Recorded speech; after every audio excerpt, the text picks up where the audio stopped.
Shalom dan selamat pagi. Jumpa kembali dengan saya di dalam perenungan firman Tuhan bersama di hari Senin. Mari sebelum kita membaca firman, kita berdoa terlebih dahulu. Ya Bapa di surga, kami bersyukur hari ini kami boleh ada sebagaimana kami ada. Dan kami boleh mendengar firman-Mu sebelum kami menjalankan aktivitas kehidupan kami.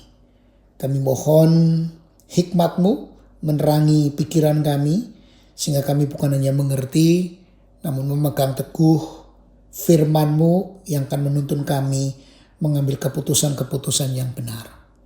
Di dalam nama Tuhan Yesus kami berdoa. Amin.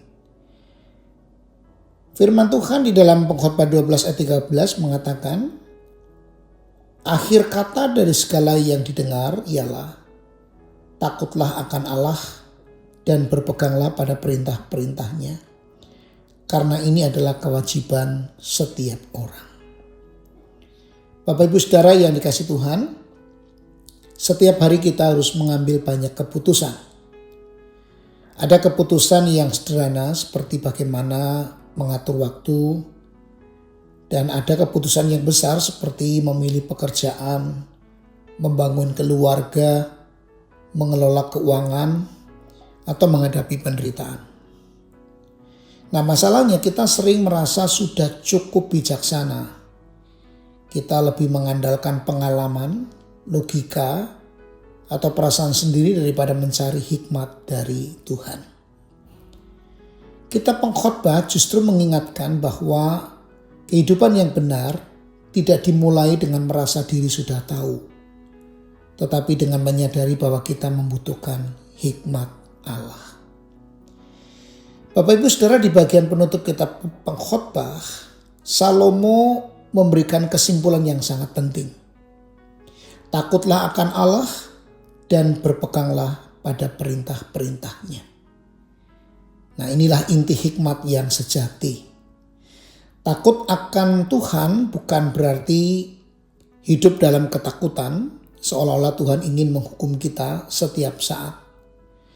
Takut akan Tuhan berarti menghormati Dia sebagai Tuhan atas hidup kita. Kita mengakui bahwa Dialah yang paling mengetahui apa yang terbaik bagi kita. Pengkhotbah juga menggambarkan perkataan orang bijak seperti tongkat penggembala yang mengarahkan langkah domba, dan seperti paku yang tertancap kuat memberikan pegangan yang kokoh. Firman Tuhan melakukan dua hal itu dalam hidup kita. Yang pertama, ia mengarahkan kita ketika kita mulai menyimpang, dan yang kedua memberikan kestabilan ketika hidup terasa goyah. Bukankah kita sering mengalami kebingungan ketika menghadapi pilihan yang sulit? Kita baru sadar bahwa hikmat manusia sangat terbatas. Di saat seperti itulah kita membutuhkan Sang Gembala yang baik, yaitu Tuhan Yesus Kristus.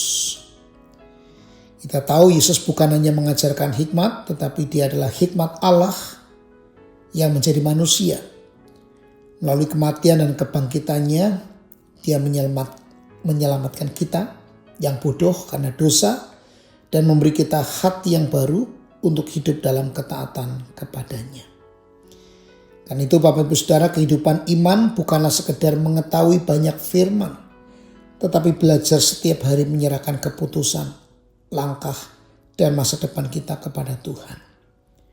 Orang yang takut akan Tuhan akan terus bertanya, Tuhan, apa yang Kau kehendaki? Kiranya setiap keputusan yang kita ambil hari ini lahir dari hati yang menghormati Tuhan dan rindu menaati firman-Nya. Sebab disitulah terdapat hikmat yang sejati. Mari kita berdoa. Bapa yang penuh hikmat, kami mengakui bahwa seringkali kami merasa lebih bijaksana dari yang sebenarnya. Kami mudah mengandalkan pikiran sendiri dan melupakan tuntunan firman-Mu. Ampuni kami ya Tuhan, dan ajarlah kami memiliki hati yang takut akan Engkau dan mau taat kepada setiap firman-Mu. Pimpin setiap keputusan yang akan kami ambil baik di dalam keluarga kami, pekerjaan, pelayanan, maupun kehidupan sehari-hari. Terima kasih kepada Tuhan Yesus, Gembala yang baik yang selama ini menuntun langkah kami di jalan yang benar. Kiranya Roh Kudus terus membentuk kami menjadi orang-orang yang hidup di dalam hikmat-Mu. Berkatilah umat-Mu yang hari ini boleh mendengar firman Tuhan bersama-sama. Di dalam nama Tuhan Yesus Kristus kami berdoa, kami bersyukur padamu. Amin. Selamat beraktivitas, Tuhan Yesus memberkati.